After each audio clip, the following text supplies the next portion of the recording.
hello గురు ప్రేమ కోసమే రోయ్ జీవితం మగాడితో ఆడదానికేనా పౌరుషం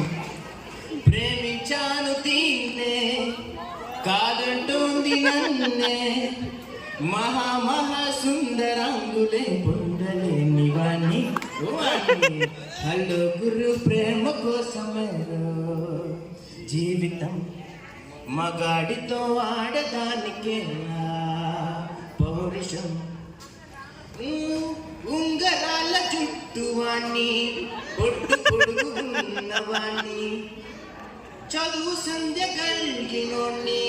చౌకవే